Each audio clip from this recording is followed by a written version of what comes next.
October 12th, 3:17 a.m. The fluorescent lights of the server room hummed a note so low, it felt less like sound and more like pressure against the eardrums. Then, the silence shattered. A single, red notification pulsed across the primary monitor, not flashing, but breathing, a digital heartbeat demanding immediate attention. This wasn't a standard intrusion. This was an ambush executed with surgical, almost artistic precision.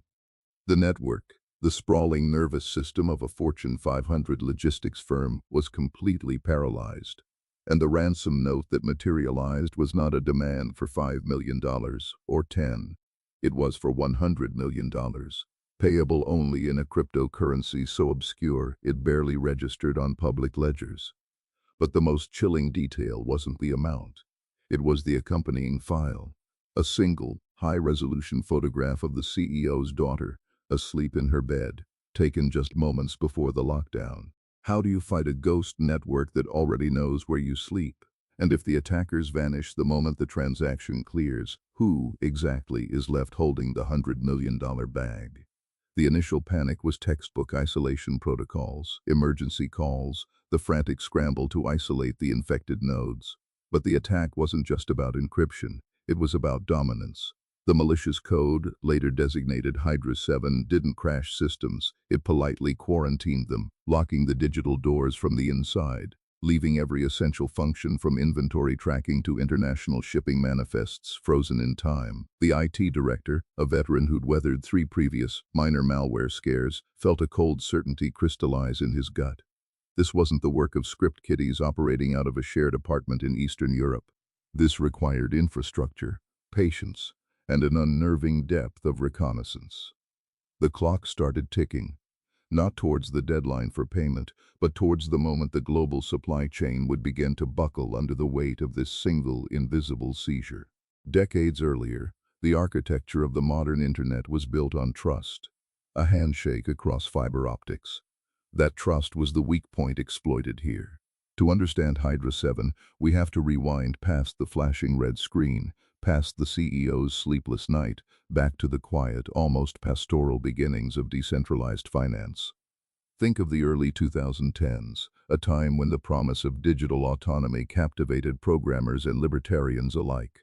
They envisioned a system free from centralized control, where value flowed peer-to-peer, untraceable and unstoppable. They created the tools, the encryption standards, the decentralized ledgers.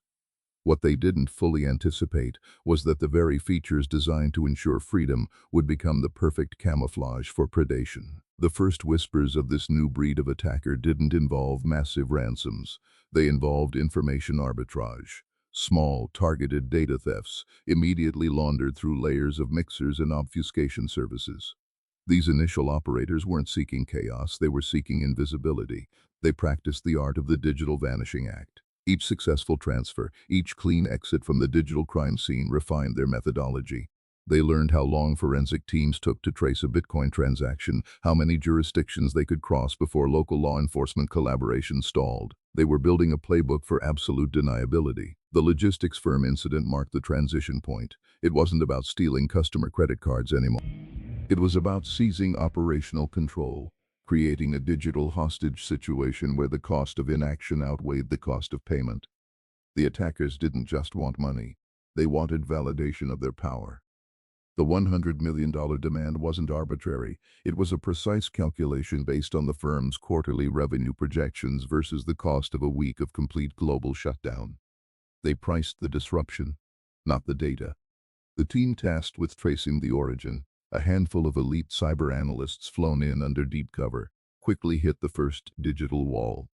The initial entry point was traced not to a phishing email but to a compromised update server for widely used, seemingly innocuous industrial control software. The update package itself had been subtly tampered with months before. It was the digital equivalent of a Trojan horse smuggled inside a legitimate shipment of grain.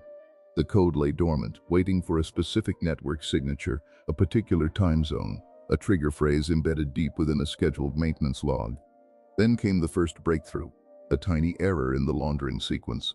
The attackers had moved the ransom through 12 different crypto wallets in rapid succession, a high-speed shell game designed to overwhelm automated tracking software. But during the 10th transfer, a millisecond of latency occurred as the final destination wallet was being prepared. For that brief window, the wallet was briefly exposed on a public-facing exchange ledger before being immediately swept clean. It was a fleeting fingerprint in the digital ether, enough for the analysts to identify a pattern.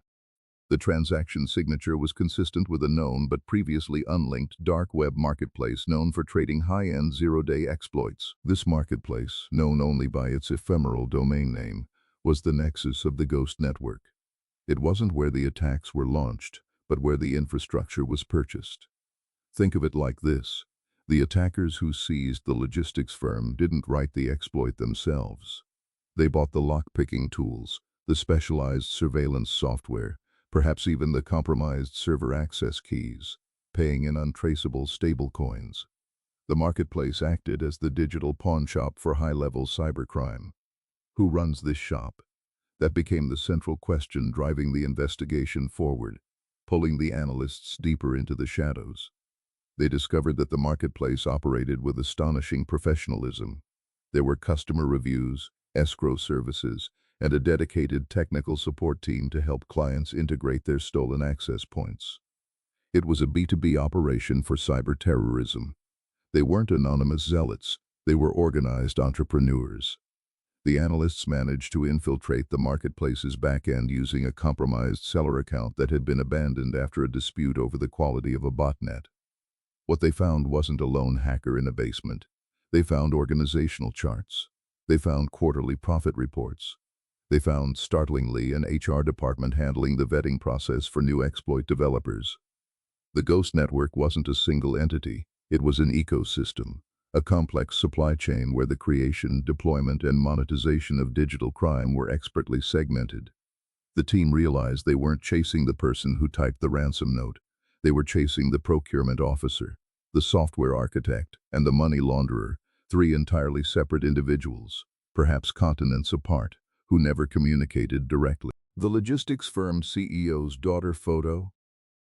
That was likely sourced by a completely different contractor, who specialized in simple, low-tech social engineering, selling access to the network operators for a fixed fee. Every step was outsourced, layered, and insulated. Now, the final piece of the puzzle, the answer to the question that gnawed at the investigators: who truly profits when the $100 million is paid? The analysts tracked the funds as they exited the final, seemingly legitimate crypto exchange, flowing into a series of shell corporations registered in jurisdictions known for impenetrable financial secrecy. These corporations weren't just buying real estate or luxury goods, they were funding research and development. They were investing in next-generation quantum-resistant encryption and advanced AI platforms. The $100 million wasn't being spent on Lamborghinis, it was being reinvested into making the Ghost network permanently untouchable. The payment wasn't the end of the transaction, it was the quarterly dividend that funded the next level of invisibility. The most powerful actors in this shadow economy weren't the ones holding the keys to the infected server. They were the venture capitalists of digital crime, building the secure, untraceable infrastructure that would allow the next generation of ransomware attacks to demand billions, not millions, knowing the cleanup cost would bankrupt entire nations. The game wasn't about the immediate payday, it was about dominating the future architecture of global vulnerability.